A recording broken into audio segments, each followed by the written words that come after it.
Audiolibros y más presenta El Conde de Montecristo, un libro escrito por Alejandro Dumas.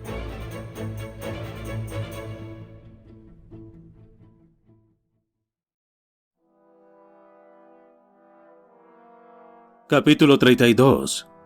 El acto de acusación. Los jueces entraron en sesión en medio del más profundo silencio. Los jurados ocuparon sus asientos. El señor de Villefort, objeto de la atención general, y aún mejor diremos de la admiración, ocupó su sillón, manteniéndose cubierto, y dejó correr una mirada tranquila a su alrededor. Todos contemplaban con admiración aquella cara grave y severa, sobre cuya impasibilidad no tenían dominio los disgustos personales. Consideraban con una especie de terror a aquel hombre, tan insensible a las conmociones de la humanidad. «Gendarmes, introduzcan al acusado», dijo el presidente. Al oír aquellas palabras, creció la atención del público, y todos los ojos se fijaron en la puerta, por donde debía entrar Benedetto. Se abrió esta poco después, y apareció el acusado. La impresión fue igual en todos los asistentes, y ninguno se engañó en la expresión de su fisonomía. Su fisonomía no presentaba las señales de emoción profunda que detiene la circulación de la sangre y hace palidecer. Llevaba el sombrero en una mano y metida la otra graciosamente en el chaleco, que era de piqué blanco. Sus ojos estaban serenos y hasta brillantes. Tan pronto como entró en la sala, paseó la vista por todas las filas de los jueces y de los asistentes y se detuvo en el presidente, y muy particularmente en el procurador del rey. Al lado de Benedetto se colocó el abogado, nombrado de oficio, porque él no había querido ocuparse de aquellos detalles a los cuales no parecía dar importancia.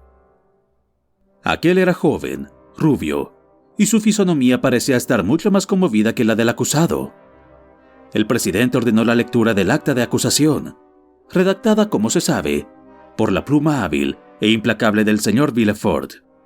Durante la lectura, que fue larga y para cualquier otro hubiera sido aterradora, la atención pública permaneció fija en Benedetto, quien sostuvo aquella prueba con la serenidad de un espartano. Jamás había estado Villefort tan elocuente. Presentaba el crimen con los colores más vivos, los antecedentes del acusado, su transfiguración, la reseña de sus acciones desde su primera edad, se pintaban con el talento que la práctica de la vida y el conocimiento del corazón humano daban a un hombre de tan buena imaginación como el procurador del rey. Con solo aquel preámbulo, Benedetto estaba perdido para siempre en la opinión pública, en tanto que se acercaba el castigo más material, aún que la ley. Cavalcanti no prestó la menor atención a los cargos sucesivos que contra él se elevaban. El señor de Villefort, que le examinaba cuidadosamente, y que sin duda proseguía en él los estudios psicológicos que había empezado a la vista de otros acusados, no pudo hacerle bajar los ojos una sola vez, por más que fijara en él su profunda mirada. Se terminó la lectura. «Acusado», dijo el presidente. «¿Su nombre y apellido?» Cavalcanti se puso en pie. «Discúlpeme, señor presidente», dijo el reo, cuyo timbre de voz vibraba perfectamente puro, «pero veo que va a empezar el interrogatorio de un modo que no puedo seguirlo. Tengo la pretensión, que justificaré a su tiempo, de que no soy un acusado ordinario. Tenga la bondad, se lo ruego, de permitirme responder siguiendo un orden distinto, sin que por este deje de contestar a todo». El presidente, sorprendido, miró a los jurados, y estos al procurador del rey.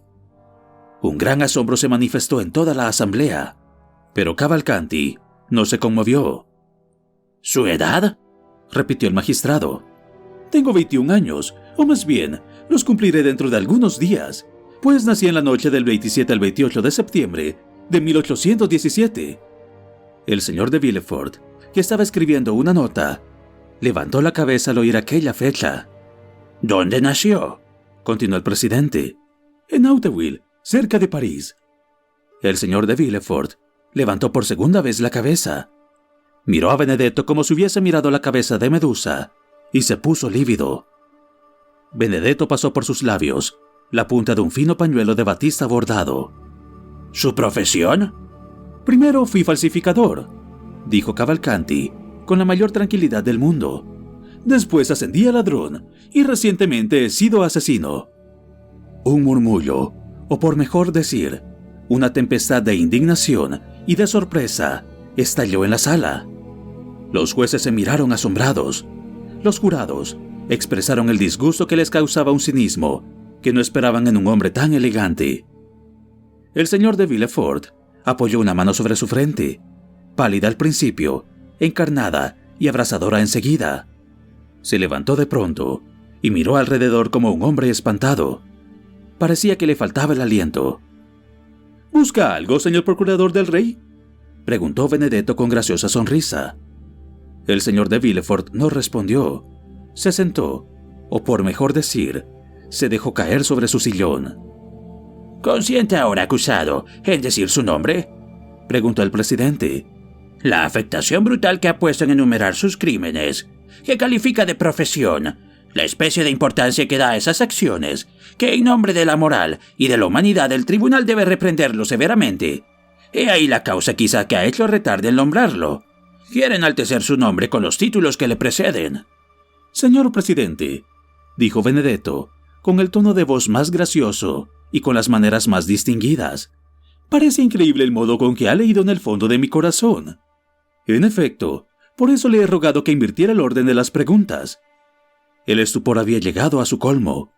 No habían las palabras del acusado, ni altanería, ni cinismo, y se presentía algún terrible rayo en el fondo de aquella oscura nube. ¿Y bien?, dijo el presidente. ¿Cuál es su nombre? No puedo decirle mi nombre, porque no lo sé. En cambio, conozco el de mi padre, pero no puedo decirlo. Una alucinación dolorosa cegó a Villefort.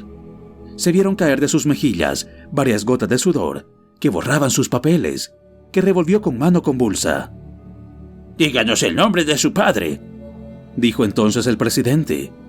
Ni una respiración fuerte, ni el menor aliento turbaba el silencio de aquella asamblea. Todos esperaban. «Mi padre es procurador del rey», respondió con calma imperturbable Cavalcanti. «¿Procurador del rey?», dijo estupefacto el presidente, sin notar el trastorno que aquellas palabras causaron al señor de Villefort. «¿Procurador del rey?».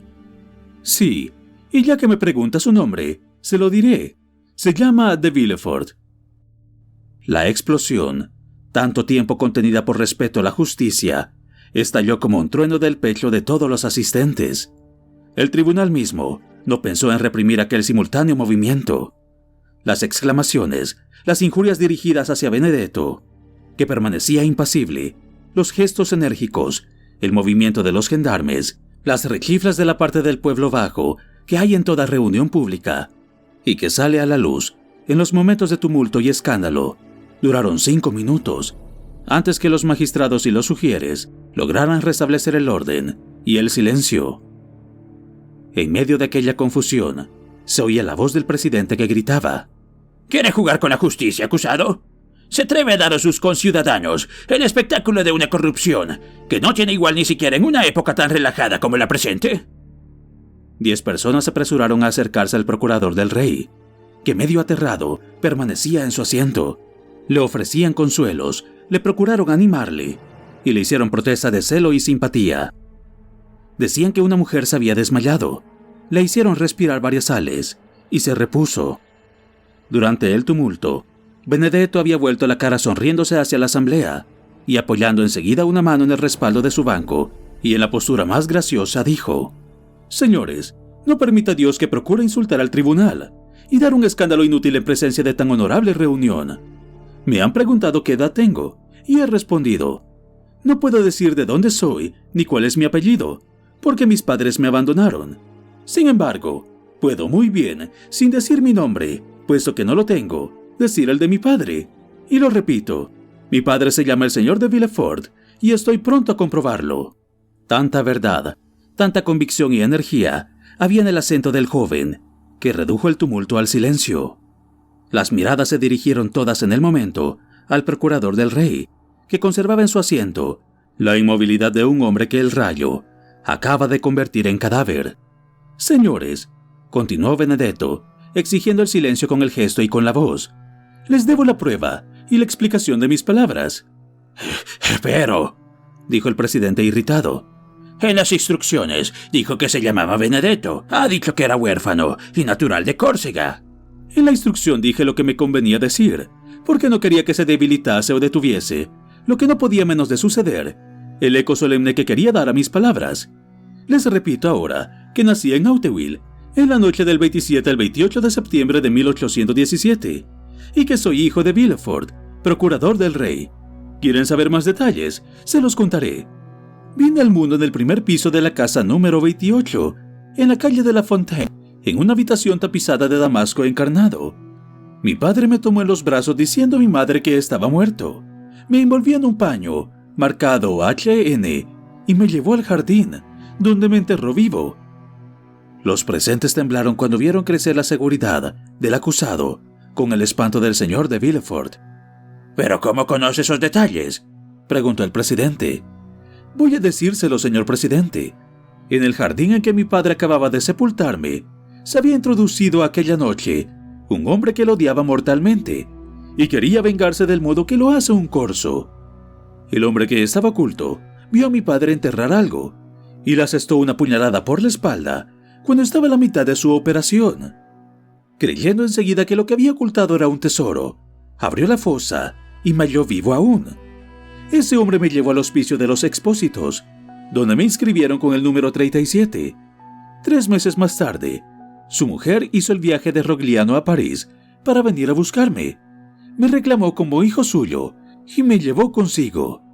He aquí por qué, aunque nacido en Hauteville, me crié en Córcega. Hubo un instante de silencio, pero tan profundo que se hubiera creído que la sala estaba desierta. Continúe, dijo la voz del presidente. En verdad, hubiera podido ser dichoso en casa de aquellas buenas gentes que me adoraban, pero mi natural perverso pudo más que todas las virtudes que procuraban infundir en mi corazón mi madre adoptiva. Fui creciendo en el mal y he llegado hacia el crimen. Finalmente, un día que maldecí a Dios por haberme hecho tan malo y dado tan odioso destino, mi padre adoptivo se acercó a mí y me dijo: «No blasfemes, desgraciado, porque Dios te ha dado la vida sin cólera. El crimen es de padre y no tuyo, de tu padre, que te entregaba al infierno si hubieras muerto, a la miseria, si un milagro te volvía a la vida». A partir de aquel instante, cesé de blasfemar a Dios, pero he maldecido a mi padre, y he aquí por qué he pronunciado las palabras que me ha reprochado, señor presidente. He aquí por qué he causado el escándalo que aún hace temblar a todos. Si es un crimen más, castíguenme. Pero si los he convencido de que desde el día de mi nacimiento, mi destino era fatal, doloroso, amargo, lamentable, tengan entonces compasión de mí. ¿Pero su madre? Mi madre me creía muerto, y no era culpable. No he querido saber el nombre de mi madre, no la conozco. En aquel momento, un grito agudo que terminó en un suspiro salió del grupo que, como hemos dicho, rodeaba a una mujer. Se desplomó con un violento ataque de nervios y tuvieron que sacarla del pretorio. Se separó el velo que ocultaba su rostro. Era la señora Danglars. A pesar de su postración, del rumor que había en sus oídos y la especie de locura que trastornaba su cerebro, Villefort la reconoció y se levantó. ¡Las pruebas! ¡Las pruebas!, dijo el presidente. Recuerde, acusado, que ese tejido de horrores necesita apoyarse en las pruebas más evidentes. ¿Las pruebas? ¿Quiere las pruebas?, dijo Benedetto riéndose. ¿Va a verlas? Sí. Pues bien, miren al señor de Villefort y pídanme aún más pruebas. Todos volvieron los ojos hacia el procurador del rey, que bajo el peso de aquellas 1000 miradas, avanzó hacia el medio del tribunal, vacilante, con los cabellos desordenados y la cara sanguinolenta por la presión de sus uñas. Se oyó un murmuro de admiración. «Me piden las pruebas, padre mío», dijo Benedetto. «¿Quieres que se las dé?» «No, balbuceó el procurador del rey con voz ahogada. «No, es inútil». «¿Cómo? ¿Inútil?», inquirió el presidente. ¿Pero qué quiere decir? «Quiero decir que en vano intentaría sustraerme al golpe mortal que me aterra, señores. Conozco que estoy entre las manos de un Dios vengador, Nada de pruebas. No hay necesidad. Todo lo que ese joven ha dicho es verdad. Un silencio análogo al que precede a las grandes catástrofes de la naturaleza se apoderó de los asistentes. Sus cabellos se erizaron. Y bien, señor de Villefort, ¿no se da una alucinación? ¿Cómo? ¿Goza de la plenitud de sus facultades intelectuales? ¿Se concebiría que una acusación tan extraordinaria, tan imprevista y terrible le hubiese turbado la razón? Vamos, serénese. El procurador del rey movió la cabeza. Sus dientes daban uno contra otro, como los de un hombre devorado por la fiebre, y su palidez era mortal. Estoy en pleno uso de todas mis facultades. Solamente mi cuerpo es el que sufre, y esto se concibe. Me reconozco culpable de todo lo que ese joven acaba de decir contra mí, y me pongo a la disposición ahora del señor procurador del rey, mi sucesor. Dichas estas palabras, con una voz ronca y casi sofocada, el señor de Villefort se dirigió vacilante a la puerta, que le abrió maquinalmente el ujier de servicio. La asamblea entera permaneció silenciosa y consternada, con aquella revelación que tan terrible desenlace daba las peripecias que durante 15 días habían ocupado a la alta sociedad de París. «Y bien», dijo Béchamp, «que vengan luego a decirnos que el drama no existe en la naturaleza». «Por mi vida», dijo Chateau Renaud, «mejor quisiera concluir como el señor de Morcerf. Un tiro es dulce en comparación de semejante catástrofe». «Y luego mata». «Y yo había pensado en casarme con su hija», dijo Debray. «Bien ha hecho en morirse. Ah, Dios mío, pobre muchacha». «Se levanta la sesión, caballeros», dijo el presidente. «La causa queda para la sesión próxima, pues debe empezarse de nuevo la instrucción y confiarla a otro magistrado». Cavalcanti, siempre sereno y mucho más interesante, salió de la sala escoltado por los gendarmes, que voluntariamente le manifestaban cierta consideración. «¿Y bien? ¿Qué piensa de esto, buen hombre?», preguntó Debray al guardia municipal poniéndole un luis en la mano. «Que habrá circunstancias atenuantes», respondió este.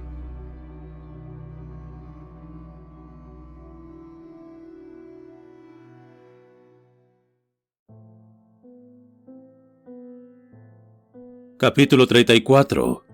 Expiación. El señor de Villefort vio abrirse ante él las filas de la multitud, aunque muy compactas.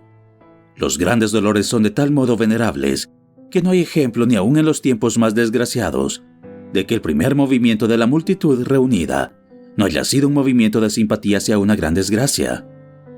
Muchas gentes odiadas han sido asesinadas en un tumulto. Raras veces un desgraciado, aunque fuera un criminal, ha sido insultado por los que asisten a su proceso de muerte. Villefort atravesó, pues, las filas de los espectadores, de los guardias, de los agentes de policía, y se alejó, confesado culpable por sí mismo, pero protegido por su valor. Existen en la vida situaciones que los hombres comprenden por instinto, pero que no pueden desentrañar con la reflexión. El mayor poeta en este caso es el que sabe expresar la queja más vehemente y más natural.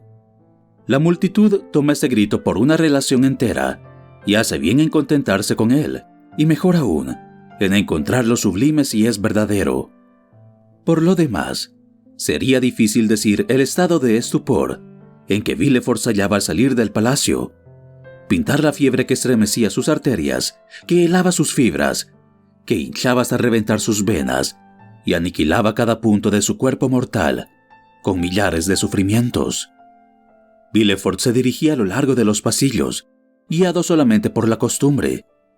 Se quitó la toga magistral, no por conveniencia, sino porque era para él una carga insoportable, una túnica de neso, fecunda en torturas. Llegó vacilante al patio de Dauphin, vio su carruaje, despertó al cochero abriendo él mismo, y se dejó caer sobre los cojines señalando con el dedo la dirección del barrio de San Honorato. El cochero partió.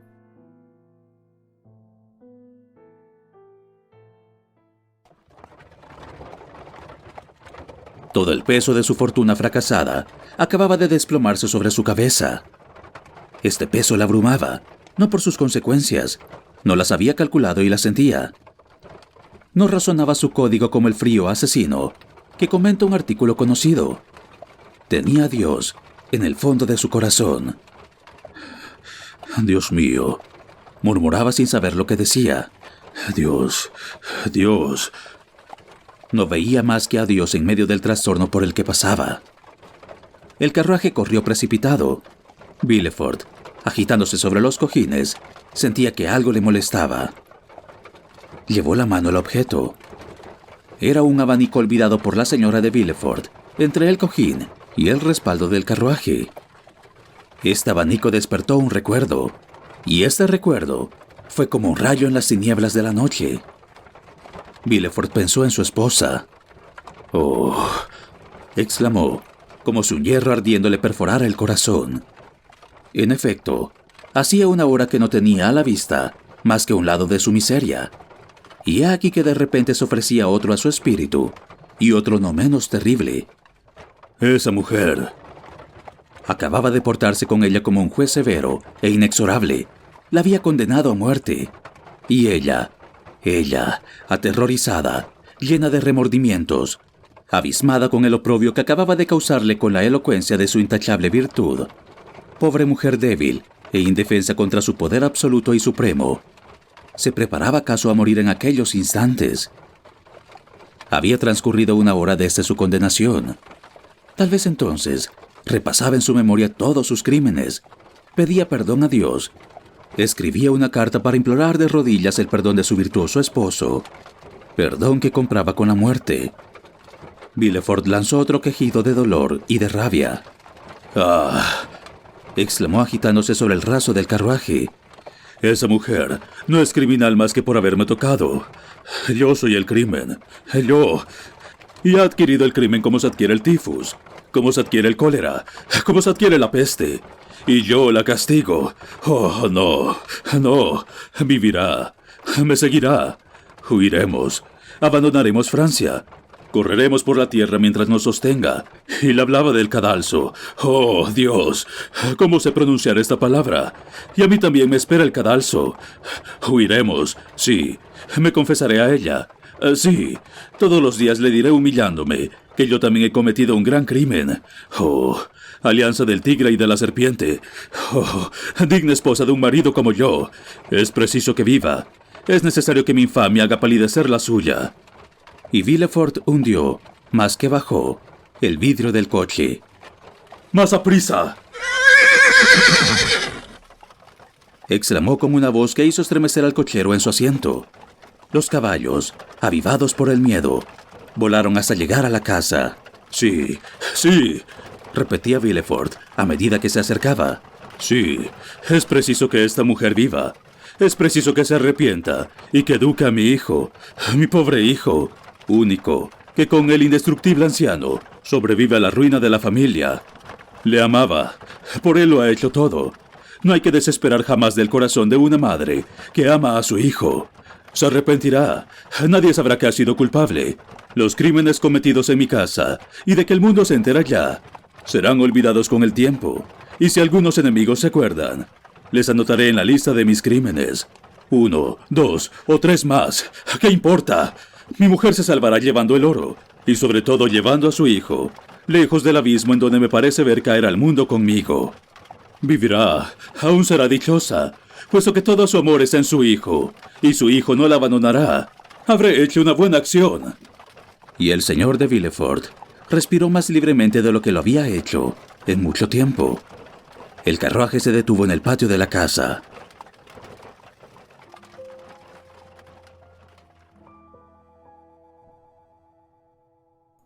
El procurador del rey se lanzó del estribo y halló a los criados sorprendidos de verle volver tan pronto. No leyó otra cosa en su fisonomía. Nadie le dirigió la palabra. Se pararon ante él como de costumbre para dejarle paso. Esto fue todo. Pasó por las cámaras de Noirtier y por la puerta entreabierta percibió como 2 sombras, pero no se preocupó de la persona que estaba con su padre. Su inquietud le trastornaba. «Vamos», dijo subiendo la escalerilla que conducía al descansillo, donde estaba la habitación de su mujer y la cámara vacía de Valentina. Vamos, nada ha cambiado aquí. Antes de todo, cerró la puerta del descansillo. Es conveniente que nadie nos interrumpa. Conviene que pueda hablarle libremente, confesarme ante ella, decírselo todo. Se acercó a la puerta, puso la mano en el botón de cristal y cedió. Paso libre. Oh, bien, muy bien. Y entró en el pequeño salón, en donde todas las noches se ponía el lecho de Eduardo, porque, aunque en pensión, Eduardo venía todas las noches. Su madre no había querido nunca separarse de él. Recorrió con una mirada todo el salón. Nadie. Está en su alcoba, sin duda.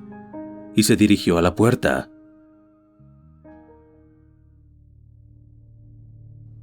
El cerrojo estaba corrido. Se detuvo estremecido. «Eloísa», exclamó. Le pareció oír mover un mueble. «Eloísa», repitió. «¿Quién es?», preguntó a la voz de la que llamaba.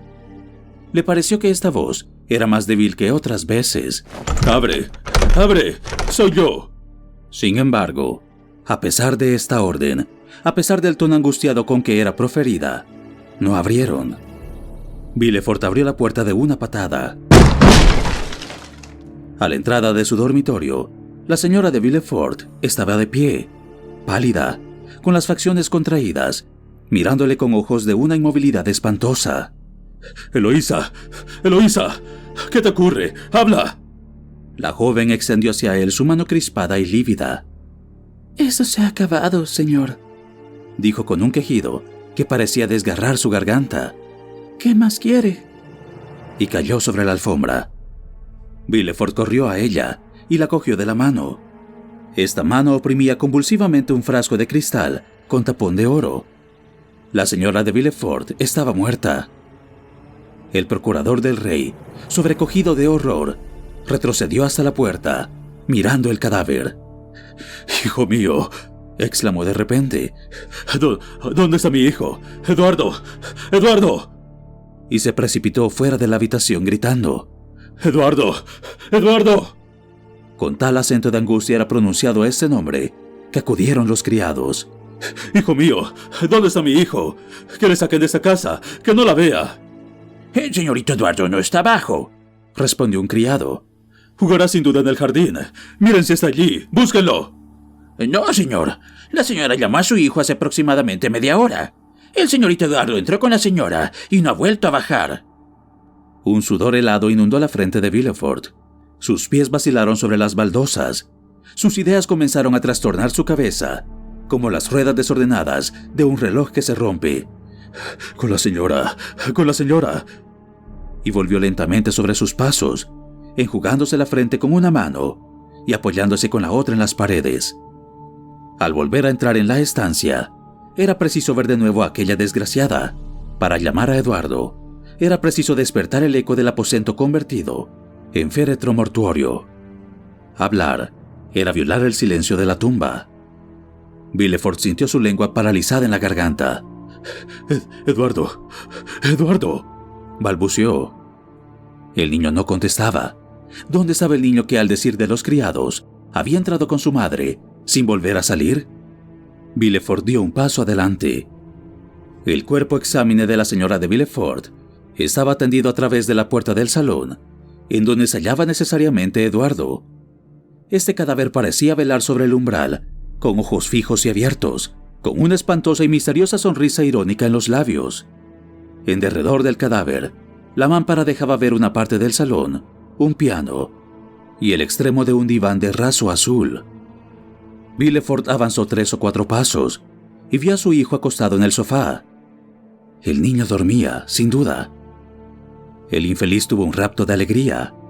Un rayo de luz pura bajó al infierno en el cual estaba luchando. Trataba de pasar por encima del cadáver, de entrar en el salón, de tomar el niño en los brazos y de huir con él lejos, muy lejos. Villefort no era el hombre cuya refinada corrupción le hacía el tipo de hombre civilizado. Era un tigre herido de muerte que deja los dientes rotos en su última herida. No temía las preocupaciones, sino los fantasmas. Tomó aliento y saltó por encima del cadáver como si se hubiera tratado de saltar por un brasero encendido. Tomó al niño en sus brazos, estrechándole, sacudiéndole, llamándole. El niño no le respondió. Unió sus ávidos labios a sus mejillas lívidas y heladas. Palpó sus miembros aterridos, apoyó la mano en su corazón. Y su corazón no palpitaba. El niño estaba muerto. Un papel doblado en 4 pliegues cayó del pecho de Eduardo. Como herido de un rayo, Villefort se dejó caer sobre las rodillas. El niño se escapó de sus brazos inertes y rodó al lado de su madre. Villefort cogió el papel, conoció la letra de su mujer y lo leyó ávidamente. He aquí su contenido. Tú sabes si yo era buena madre, puesto que por mi hijo me hice criminal, y una buena madre no parte sin su hijo. Villefort no podía dar crédito a sus ojos, no podía creer a su razón. Se arrastró hacia el cuerpo de Eduardo, que examinó una vez todavía con la atención minuciosa de la leona que mira a su cachorro muerto. Después brotó un grito desgarrador de su pecho. «Dios», murmuró, «siempre Dios». Estas 2 víctimas le espantaban. Sentía en sí el horror de aquella soledad, solamente ocupada por los cadáveres. De pronto se veía sostenido por la rabia, por la inmensa facultad de los hombres fuertes, por la desesperación, por la virtud suprema de la agonía que impulsó a los titanes a escalar al cielo, a Ajax, a amenazar a los dioses. Villefort dobló la cabeza bajo el peso de los dolores, se levantó sobre las rodillas, sacudió los cabellos húmedos de sudor, erizados de espanto, y el que jamás había tenido piedad de nadie, se fue a encontrar a su anciano padre para tener en su debilidad alguien a quien contar su desgracia, alguien con quien llorar. Bajó la escalera que ya conocemos y entró en la habitación en Noirtier.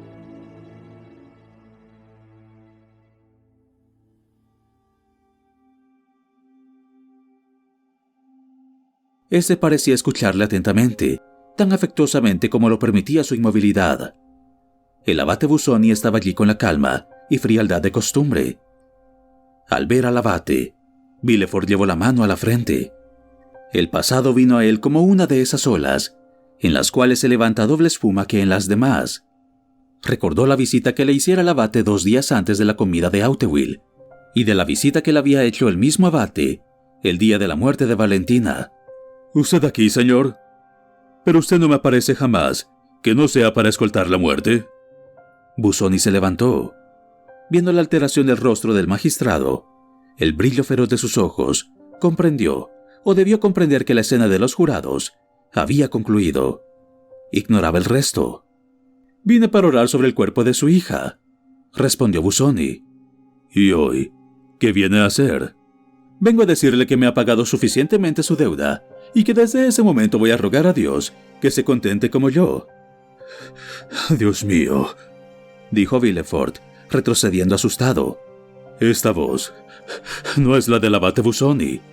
«En efecto, no lo es». El abate arrancó su falsa tonsura, sacudió la cabeza, y sus largos cabellos negros, sueltos ya, cayeron sobre sus espaldas rodeando su varonil semblante. «Es el rostro del conde de Montecristo», exclamó Villefort, con los ojos inciertos. «No es eso todo, señor procurador del rey. Mire mejor, y más lejos». Esta voz, ¿dónde la escuché por primera vez?» «La oyó por primera vez en Marsella, hace 23 años, el día de su matrimonio con la señorita de Saint-Méran. Busque en sus papeles». «¿No es Busoni? ¿No es Montecristo? Dios mío, es el enemigo oculto, implacable, mortal. ¿Hice algo contra usted en Marsella? ¡Oh, desgraciado de mí!» «Sí, tiene razón, es cierto», dijo el conde cruzando los brazos sobre el pecho. «Pero busque». «Pero, ¿qué le he hecho yo?», exclamó Villefort, cuyo espíritu luchaba ya, en el límite donde se confunde la razón y la demencia, en aquellos momentos en que no se puede decir si dormimos o si estamos despiertos. «¿Qué le he hecho? Dígame, hable». «Me condenó a una muerte lenta y horrorosa.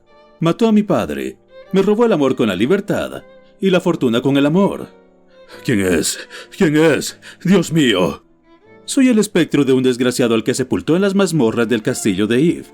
A este espectro salido entonces de la tumba, Dios ha puesto la máscara del conde de Montecristo y le ha cubierto de diamantes y oro para que no le reconozca hoy. ¡Ah! ¡Le reconozco! ¡Lo reconozco! ¡Usted es! Soy Edmundo Dantes. ¡Tú!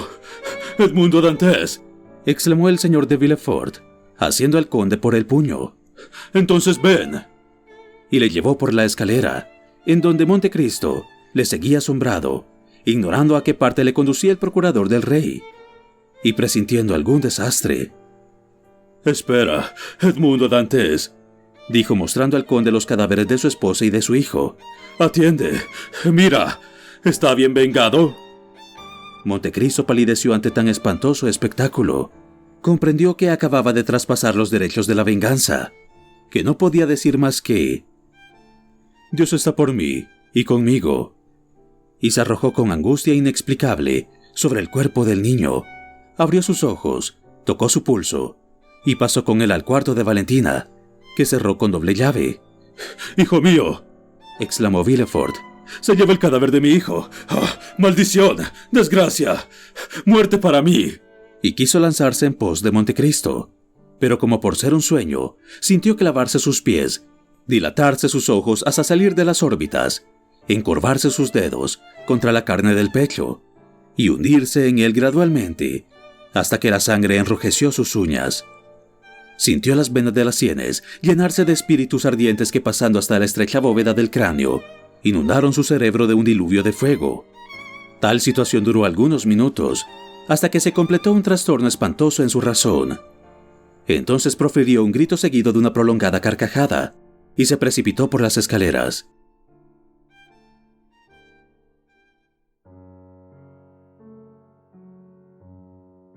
Un cuarto de hora después, se abrió la habitación de Valentina, y volvió a presentarse el conde de Montecristo. Pálido, los ojos apagados, el pecho oprimido, todos los rasgos de esta figura extraordinariamente reposada y noble estaban trastornados por el dolor. Tenía en sus brazos al niño, al cual ningún socorro había bastado para devolverle la vida. Puso una rodilla en tierra y le depositó religiosamente cerca de su madre, con la cabeza colocada sobre su pecho. Luego, levantándose, salió y se halló con un criado en la escalera. «¿Dónde está el señor de Villefort?», inquirió. El criado, sin responder, extendió la mano hacia el jardín. Montecristo bajó la escalera, se dirigió al sitio designado y vio en medio de sus criados, que formaban corro en su derredor, a Villefort, con una azada en la mano, cavando en la tierra con una especie de furor. «No está aquí», decía, «no está aquí», y volvía a cavar en otra parte. Montecristo se acercó a él, y muy bajo, y en un tono casi humilde le dijo: «Ha perdido a un hijo, pero...». Villefort le interrumpió. Ni lo había escuchado, ni comprendido. «Oh, lo encontraré», decía. «¿Está seguro de que no está aquí? Lo encontraré, aunque hubiera de buscarlo hasta el día del juicio». Montecristo se retiró horrorizado. «Oh», dijo, «está loco».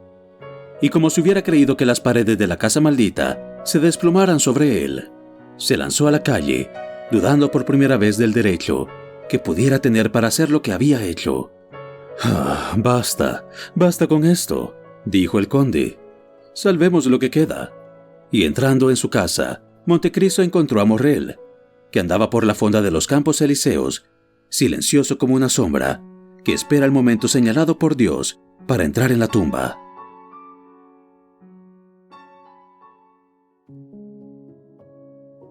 «Prepárate, Maximiliano», le dijo sonriendo. «Mañana saldremos de París». «¿No tiene nada que hacer?», preguntó Morrel. «No», respondió Montecristo, «y Dios quiera que no haya hecho demasiado». Al día siguiente, en efecto, partieron, acompañados de Bautista, por toda comitiva. Haydée había llevado a Alí, y Bertuccio quedó con Noirtier.